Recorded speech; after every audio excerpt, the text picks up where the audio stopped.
नमस्कार बहनों और भाइयों, आपका एक बार फिर से हमारी अंग्रेजी की ज्ञान सागर यात्रा में स्वागत है।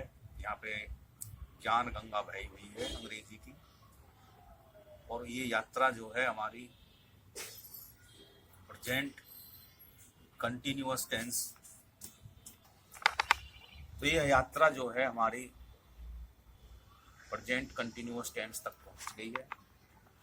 और अब हम इसके इंट्रोडक्शन हमने बता दिया कैसे ये होता है, इसकी पहचान बता दी, और अब जो है ये अफर्मेटिव सेंटेंस बता चुके। अब नेगेटिव और जो है इंटेरोगेटिव सेंटेंसेस के बारे में बताया जाएगा कि कैसे बनते हैं। तो आइएगा देखिए फॉर्मूला।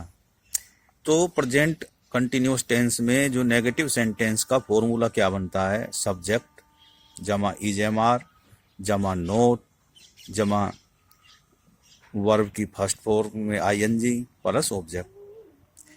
तो सिंगुलर नाउन सब्जेक्ट जो होते हैं जैसे ही सी इट के साथ में तो इज लगती है।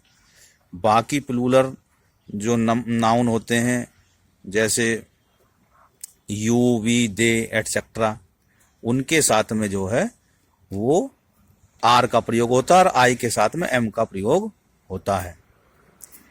अब चूंकि हमने पहले बता चुके, तो अब जो है हम सीधे सेंटेंसों पे आएंगे कैसे बनते हैं। बच्चे सो नहीं रहे हैं, तो नहीं लगने से ये पता पड़ गया कि भाई ये नेगेटिव सेंटेंस है। रहे हैं से ये पता पड़ा कि ये कंटिन्यूअस प्रेजेंट कंटिन्यूअस टेंस है। तो बच्चे क्या हैं, रहे हैं, तो ये है कि ये प्लूरल हैं। तो चिल्ड्रन अगर होता बच्चा तो होता चाइल्ड। तो चिल्ड्रन आर नॉट स्लीपिंग। हम स्नान नहीं कर रहे हैं, तो क्योंकि अब सर्दी भी चल रही है तो इसके संदर्भ में भी ये मजाक वाली बात है। We are not bathing, we are not bathing, तो वी के साथ में आर आता है, नॉट बाथिंग। मैं आज स्कूल नहीं जा रहा हूं, तो आई है, आई के साथ में एम आता है, I am not going to school. मेरा मित्र आज नहीं आ रहा है, तो मेरा मित्र को बोलते हैं माई फ्रेंड इज। मित्र क्या है, सिंगुलर है, तो इज लगेगा, नॉट कमिंग टुडे। वह घर साफ नहीं कर रही है, रही है से पता पड़ गया कि वो लड़की है, तो वह she is not cleaning the house. Clean होता है फर्स्ट फॉर्म और उसमें आईएनजी जुड़ गया, तो क्लीनिंग दी हाउस। माली पौधों को पानी नहीं दे रहा है, तो माली को बोलते हैं गार्डनर। अब गार्डनर नाउन है तो इसके सीधे दी लगा दी।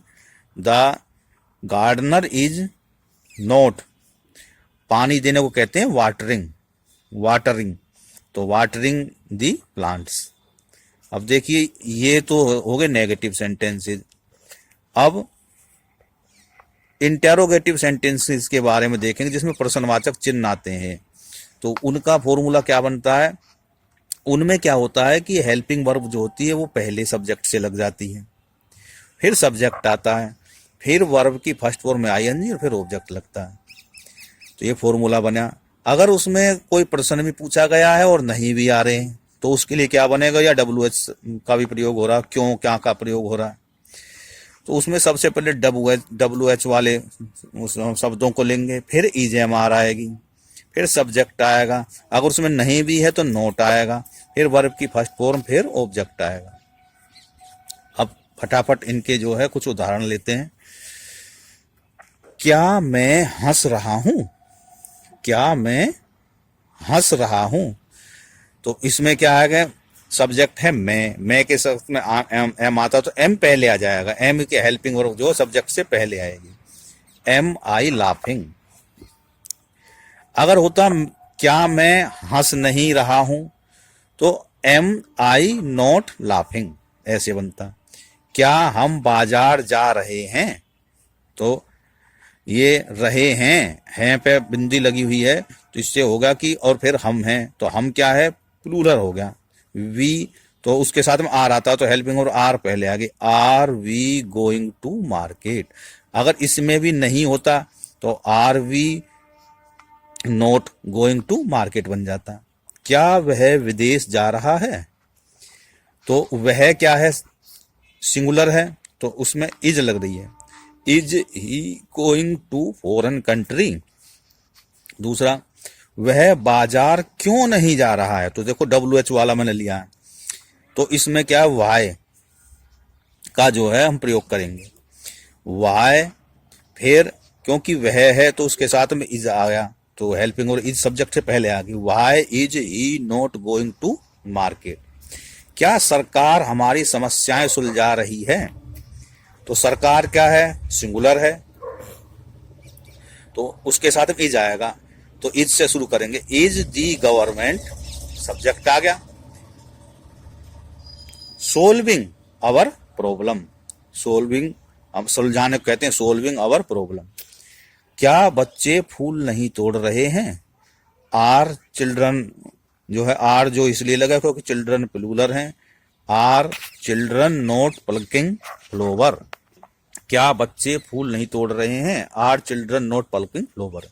देखिए अफर्मेटिव सेंटेंस और बता दिए, नेगेटिव समझा दिए और इंटेरोगेटिव। अब देखो याद रखने वाली बातें क्या हैं, याद रखने वाली बातें में क्या है, सबसे पहले तो हमको कर्ता का स्वरूप पहचानना है। जैसे सिंगुलर है, जो सब्जेक्ट, कर्ता कहते हैं सब्जेक्ट को, सब्जेक्ट जो है सिंगुलर है या प्लूरल है। प्लूरल बोलते हैं बहुवचन को और सिंगुलर कहते हैं एक वचन को। अगर कर्ता एक वचन है कि बहुवचन है, एक वचन है तो ही सी इट का प्रयोग होता है, और बहुवचन है तो यू वी दे का प्रयोग होता है। जब हम ये पहचान लेंगे तो हम इन्हीं के अनुसार हेल्पिंग वर्ब को चुन लेंगे, तो हेल्पिंग वर्ब का चुनाव करेंगे, जेएमआर में से कौन सा लगेगा। सिंगुलर के साथ में इज लगेगा, एम आई के साथ में एम लगेगा, और प्लूरल के साथ में आर लगेगा। ये दोनों पहचान ले, उसके साथ में हेल्पिंग वर्ब, हेल्पिंग वर्ब जो है वो जो हमने पहचान लिया। और अफर्मेटिव सब्जेक्ट के जो हेल्पिंग वर्ब जो होती हैं, जो अफर्मेटिव सब्जेक्ट में तो सेंटेंसेस में तो जो है वो सब्जेक्ट के बाद में लगती है, नेगेटिव में उसमें क्या है, नोट और जुड़ जाता है, और इंटेरोगेटिव में सब्जेक्ट से पहले लगती हैं वे जो हैं। और वर्ब की इसमें होती है फर्स्ट फॉर्म, उसके साथ में लग जाता है आईएनजी। तो ये बातें ध्यान में रखनी है। और देखो गुरुजी के पास में कोई ऐसी कोई जादू की छड़ी नहीं है कि घुमा दी और वो जो है आप सीख जाएंगे।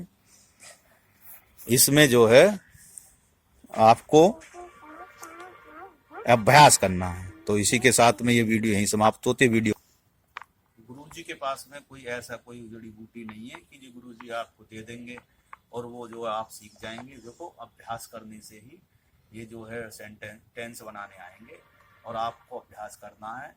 रोजाना 10 सेंटेंस बनाने हैं अपनी मर्जी के, और फिर उसको चेक करना है कि चेक किससे करेंगे आप, चेक इंटरनेट के माध्यम से कर सकते हैं, या किसी बड़े से या अपने गुरुजी से पूछ सकते हैं, या फिर मुझे भी आप जो है कमेंट में डाल के बता सकते हैं। तो देखो इस वीडियो को लाइक करें, सब्सक्राइब करें। बोलो भारत माता की जय। जय हिंद, जय भारत।